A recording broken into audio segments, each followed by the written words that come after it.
Piracy, a word has been going on a lot this past few months. But why is it rising now? Let's talk about it.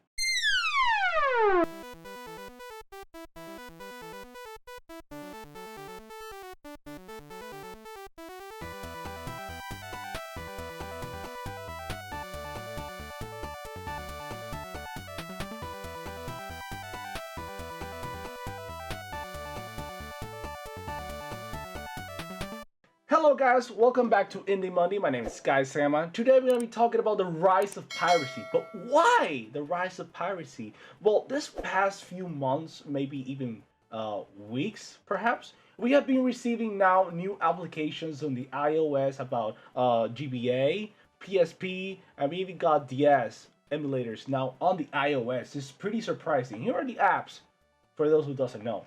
But why is this a big concern now in the market? The reason this affects the market so much is because it's affected game developers financially and it's degrading their work. Imagine like creating a $70 game and you're basically downloading that game for free. You're basically losing that profit for those game developers that are basically working to get that game that you desperately wanted, and you just get it for free. And don't get me wrong, I'm not condoning the greedy strategic things that some of the game developers do, like let's say Assassin's Creed with their single player cosmetics. I don't think so. There are some game developers that are actually pretty consumer friendly, such as CD Projekt Red, that once they admitted that they actually messed up Cyberpunk, they gave a DLC even for free. Like, most game developers don't do that. But enough of that, let's head back to the main topic, the rise of piracy. Piracy has been out for a lot of years. We actually have a couple of games that they actually thought of in their own creative way, the piracy. Here's some of them. Skullgirls is a hidden gem among a lot of fighting games. Their developers did a little bit of a trick in their pirated copies. When you finish their game, they did this little message that is called, "What is the square root of a fish?" Now I'm sad. Just get that message letting know viewers that the player has pirated the game. Zelda Spirit Tracks is another game that actually did something to combat piracy, and is pretty interesting. Check this out. Once you get in the train, you can see that the controls for controlling the train, it actually doesn't appear. Look at that.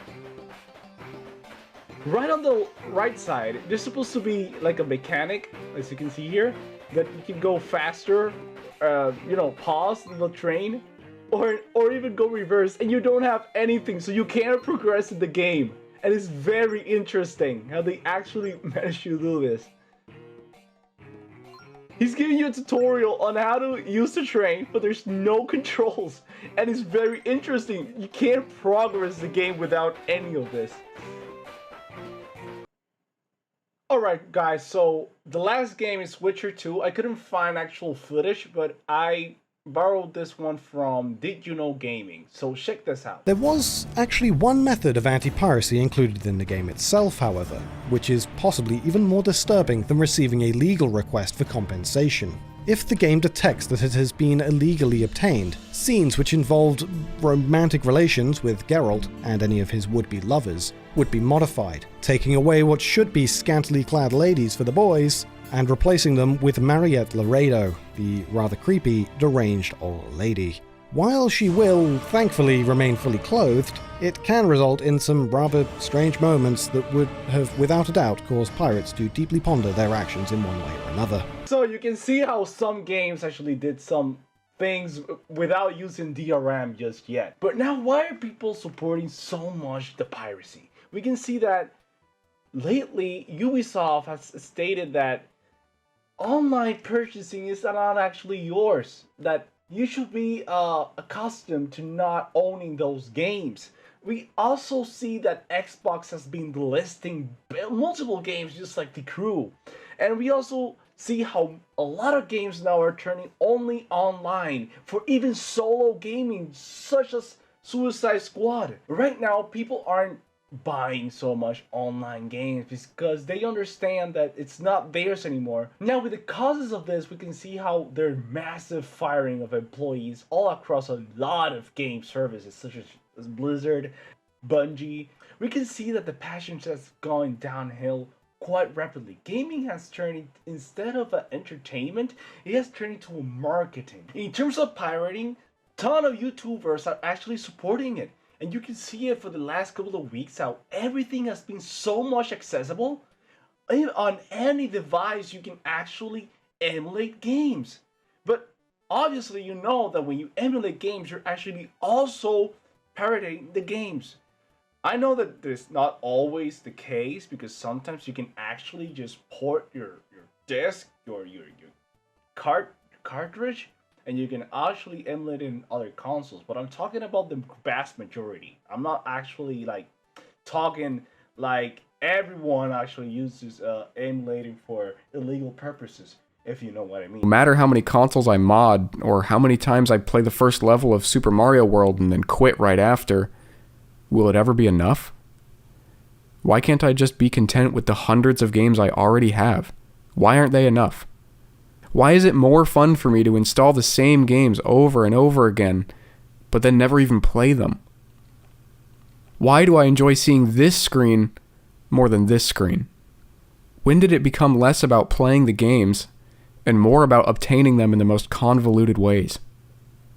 Should I even call myself a gamer at this point, or am I nothing more than a penny-pinching data hoarder with a nostalgia addiction? After watching this video, I can answer that I feel the same way, because when I install the ROM on my PC, in this case in ISO, I also have the lack of passing the game since I didn't pay for it.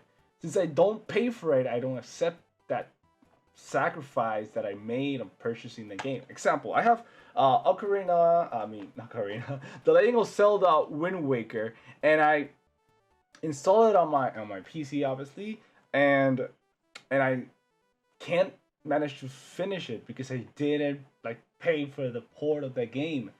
We can see that Wind Waker hasn't been ported to the Switch, so basically I need to play it on something. My GameCube is not working anymore. I'm not gonna pay for another GameCube, so basically I have the disc, so why not play it? But either way, all that I'm saying is that we don't have that sacrifice when we download those certain ROMs. We never finish them, and that's the part that I'm telling you, that we lose the value of the game, the sacrifice that the game developers did on that game. So we got a lot of YouTubers recommending us to pirate games. So when it comes to piracy, I've kind of been leaning to a situation where I just don't care anymore. Now, recently, I've been playing a lot of different games, a lot of indie games. Literally the entire night, I was playing games like Factorio. Have you ever played that game, Factorio? It is an absolutely addictive game for $30, okay? If you're ever a fan of management simulators, that's it. The indie community makes some amazing titles. And amazing titles they are indeed. Games that you can play for thousands of hours. When it comes to AAA games, I really find that most of the day, I'm playing Skinner box titles that I'm dumping 80 to 100 hours, literally doing the same grindfest content in order to achieve some sort of credit screen. Which is in regards to piracy. I like to think I've been very vocal about my stance on piracy. I don't think there's any questions on where my loyalties lie when it comes to this subject, but I'll repeat them again, screaming from the mountaintop. I, with my hand on a stack of Bibles, subscribe to the belief that Gabe In preached. Piracy is a service problem. Not only that, but the quest to defeat the boogeyman known as piracy also leads more people to it. So introducing harsh DRM that tanks performance or makes a game function worse will inevitably lead more people to go to the pirated version because it is a better version of it, because it runs better without the DRM that you've introduced to try and fight it. So that's the word we've been looking for, DRM, Digital Rights Management. So these are two programs that some game developers use to make the games most unpiratable as possible. But in reality, what they're doing is making their game worse. Denuvo makes the game with bad performance. Balloria, and sorry because I need to read this, because Balloria, it's more effective on the piracy protection, but it also impacts game performance. And Steam's own DRM, it's really restrictive. So basically DRM doesn't work on games. And what's worse is that most video game companies use it to actually stop gamers from pirating their game, but making it worse. So just as Charlie said, games without the DRM are much more better than paying for the game that has the DRM. So why? In my take, I actually like downloading games that are more than 5 years old because I pretty don't care. Like, they don't even give that management anymore. But I don't condone pirating at any way possible an indie game, because indie games, my money is going directly to them. I'm actually just stealing their game off right. Example, if you're gonna pay for Metal Gear Solid, let's say, you're not giving the money to Kojima, you're giving it to Konami, the most scummiest company ever. I know we as gamers are trying to stop the AAA from their greedy tactics, greedy competitions and stuff, but how are we gonna stop them if we're giving them more reasons? How are we gonna stop let's say Ubisoft, and they're trying to make the games all digital, all online? How are you gonna stop that in the future? Like, I believe that the best way to stop this rise is to start not buying their games, just not illegally downloading them, because what you're gonna do is just give them more reason to create more scummy strategies to actually make us pay for those games. How are you gonna stop that? It's impossible. Anyway, guys, this has been Sky-sama. That was my take. I don't condone pirating indie games at any way possible. This has been Sky-sama. Thank you so much for watching. See you on the next one. Bye bye.